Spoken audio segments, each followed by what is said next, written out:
Hey, Chandler Bolt here, and in this video I want to talk to you about how to read more books and how to make more time for reading.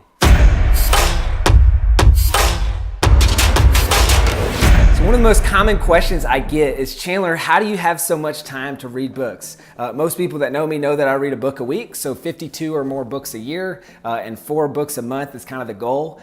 So every single month I read 4 books. And as someone who used to not read and not like it and didn't have time for it, and I've got a separate video on how to create a morning routine, and I talk about how to create time for reading in that morning routine. But as someone who used to not read very often, to go from that to reading 4 books a month is kind of a lot. And so I just get this question all the time because people say, Chandler, I don't have time to read. How do I make the time to read? So a few years ago, I made reading a priority, and I said, hey, this is something that's really important to me, so I'm gonna make time for this. Now, I've already kind of let the cat out of the bag. One of the ways that I do read more often is I put it in my morning routine, and so then I'm able to get 30 to 45 minutes of reading every single day in that morning routine. So check out the morning routine video. I think you'll find that really helpful.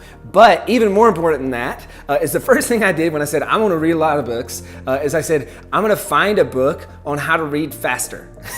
I know it's kind of meta where it's like, okay, I'm gonna read a book on how to read a book, but I said, hey, I'm kind of a slow reader, C-level English student, college dropout.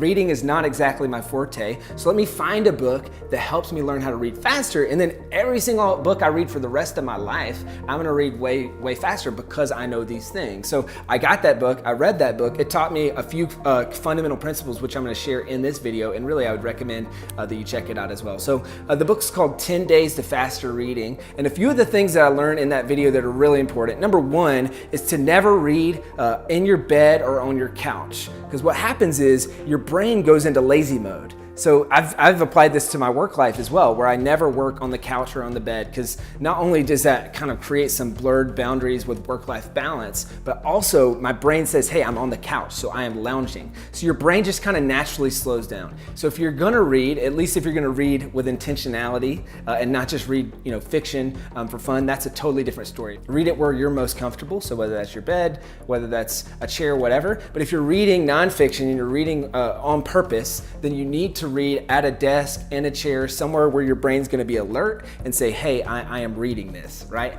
And so it's gonna be dialed into that. Now the second thing that's really important is that you track what you're reading. Now there's a couple different methods here. You can cover up the words as you go, or you can uncover the words as you go. Or one of the things that they talk about in the book is putting your finger in the middle of the page, because then what's gonna happen is your eyes are gonna kind of go back and forth. So I always sit down at my desk, I put my finger in the middle of the page, and I'm going through the process, and I'm kind of looking back and forth and scanning, and as a result, I'm able to read a whole lot more books. So read at a desk, put your finger in the middle of the page, and then most importantly, find time daily. So I already kind of touched on this in the beginning of the video. For me, it's my morning routine.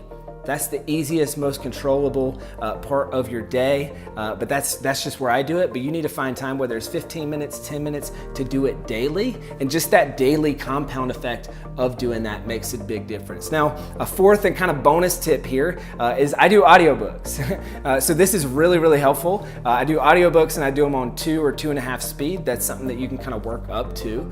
So for example, this morning I was on a flight listening to an audiobook.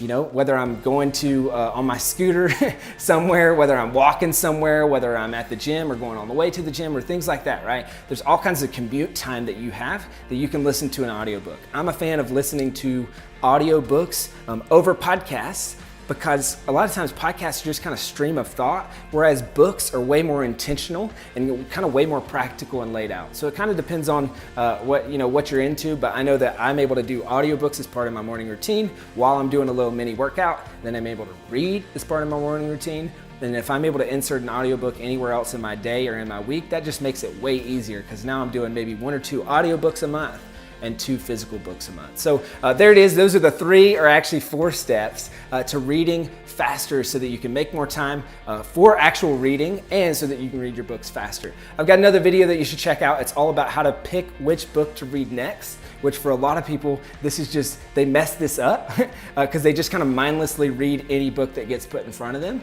And as a result, you're not being intentional with your reading. So check out that video. It's how to pick which book to read next. Comment below, do you have any tips for reading faster? I'd love to hear them. I feel like I've only scratched the surface, so I'd love to hear what you do to read books faster. Comment below, and I'll see you in the next video.